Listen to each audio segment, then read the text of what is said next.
One of the reasons why the Cars franchise still exists today is because of its merchandise.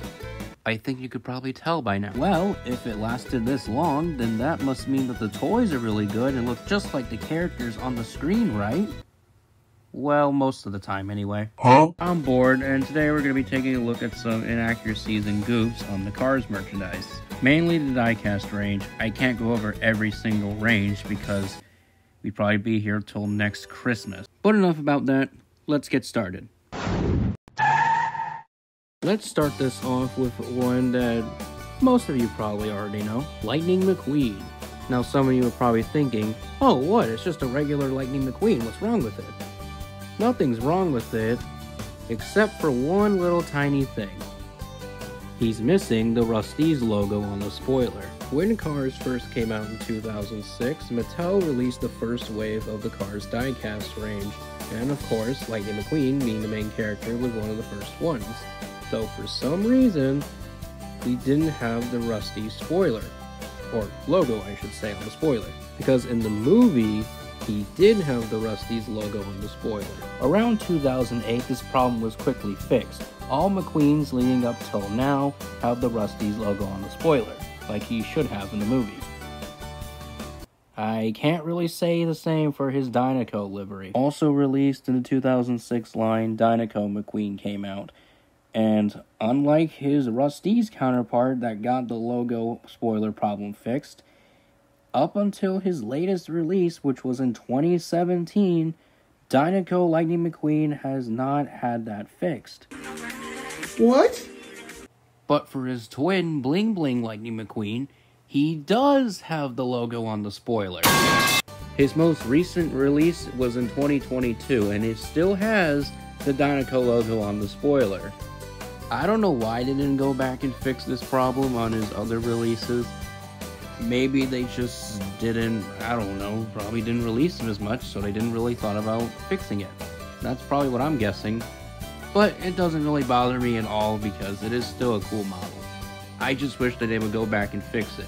Maybe someday, if they re-release the Dynaco McQueen, maybe they'll fix that problem, but who knows? Remember this guy, Fred? He knows my name! He knows my name! You okay, bro? I think you might need some help. Fred was first released in 2007 for the Supercharged series, and there was a little problem. Or big problem, I should say. He was way too big. Bro is built like a brick. Then in the next year, he was re-released with bumper stickers. And you might think, oh, did they get the size correct this time? Nope. He's now too small. Now we have two variants of Fred, and he's not the correct size. But third time's the charm, right? Thankfully, yes. For the 2022 line, Fred was re-released yet again, and he was finally at the correct size. He's not too big, and he's not too small. Especially not too big, otherwise he'd be a big eating heavy metal monster. In 2007, for the Supercharged series, we got Doc Hudson in his racing livery, known as the Fabulous Hudson Hornet.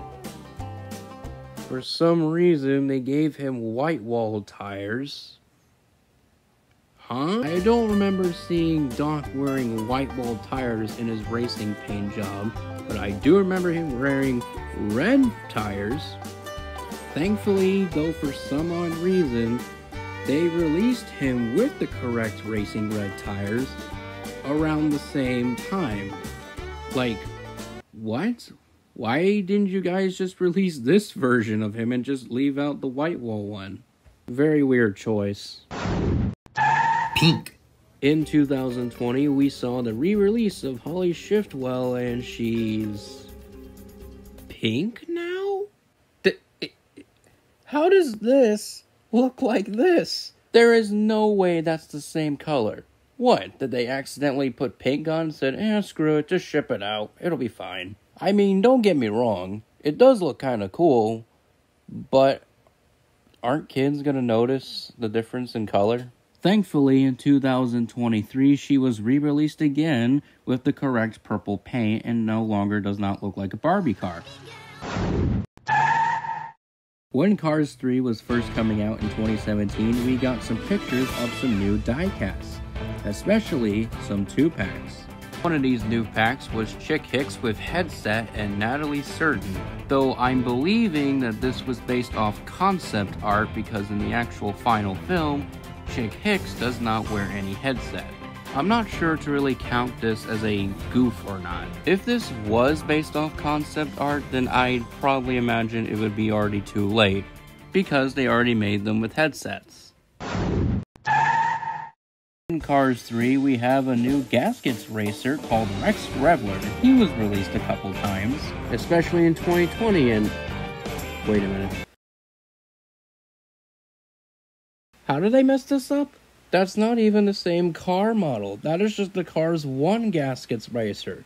It has a different body design. After that mistake, they actually went back and fixed the card art. This wasn't the first time that this happened. It also happened with a couple other Cars 3 racers, such as the Sputter Stop racer and a couple other ones. But still, how did they mess that up? I think I'm gonna stop right about here. There's probably more goofs on other pieces of Cars merchandise out there, but I don't know how many are there. If you guys do know, make sure to list them out in the comments. I would kind of like to see what they are. Anyways, that's gonna do it for today's video, and I'll see you guys next time. Bye-bye. Ka-chow!